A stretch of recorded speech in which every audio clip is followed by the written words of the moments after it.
Hi, Jerry Kafitz here again with the second in a 5-part series on prayer. We're looking at the Lord's Prayer, or what we should actually call the model prayer in Matthew chapter 6. And the part of this prayer that we're focusing on today, the model prayer with which Jesus taught his disciples to pray upon their request, is the part that says, "Thy kingdom come, thy will be done." Now, why do you have to say that to God? You're coming to God because you have a need. And let's say it's a great need. Let's say that there's serious illness in your life or in your family. Let's say that there's a crisis in your family. Let's say that you have a son who's gone off in the armed forces to war.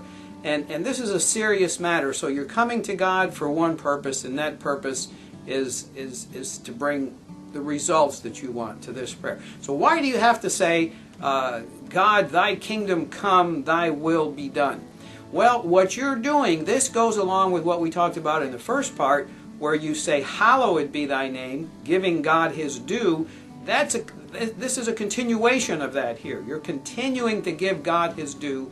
And when you say, thy kingdom come, thy will be done, what you're doing is you are acknowledging God's power and God's agenda and your alignment with that plan that God has. You've come to God as your Father, our Father. Very important. There are no results without that. You've come to God and you've acknowledged God's holiness. You've venerated God and said, hallowed be thy name. And now you're saying to God, God, I'm on board with your plan. I want what you want. I'm glad that your kingdom is coming. I'm glad that your will is going to be done. I am one of yours. I am your child. You are my Father. And you're saying that. As of yet, at this point in the prayer, there has been no asking. There has been no asking. All that has taken place at this point is what I would call positioning. You are positioning yourself. Now, is this a calculated political move? I hope not. I hope it isn't. I hope that it's from the heart. And if it is from the heart, and you tell God, God, you're my Father, I'm your child, and I acknowledge you, and I acknowledge your power and your holiness, and I want your will for this entire world and for this entire universe, for all of your kingdom. And I haven't asked for anything yet. I'm just telling you these things. This is what's taken place at this point. Now we come to a request. Well, what's the request? Will God protect my son in the war? No. God, help us. There's a tornado coming? No. God, help us. The floodwaters are 10 feet from our front door and they're rising? No. What's the first request? The first request is, give us this day our daily bread. Now that could sound silly to some people. I hear the tornado and I'm saying, God, give us this day our daily bread. Here's what's going on here.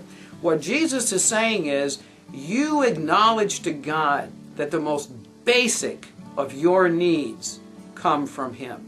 That without God meeting the most basic of your needs, you're putting one foot in front of the other on the path of life. Without God blessing that endeavor, without God saying, yes, I'm going to allow you to succeed here.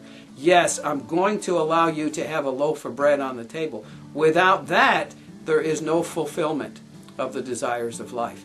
You're going to God and you're saying, God, I don't have the ability to meet my most basic needs. That has to come from you. I acknowledge you as my Father, and that has to come from my Father as a small child would relate to his father.